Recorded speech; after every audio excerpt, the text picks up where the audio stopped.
గర్భాలయాన్ని ఆ గంగామాత పూర్తిగా స్వామివారిని తన అంటే సాధారణంగా శివుని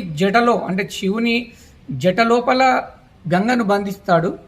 కానీ ఇక్కడ ఆ గంగమ్మ తల్లి శివుణ్ణి తన ఒడిలో బంధించినట్లు ఇక్కడ మనం చూడవచ్చు.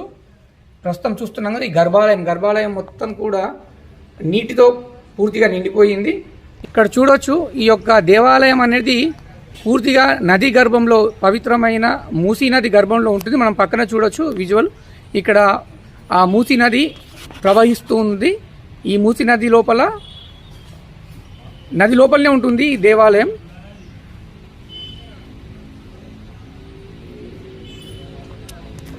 వచ్చిన వర్షాలకి ఈ నదికి వరద ఉధృతి పెరిగింది. దీంతో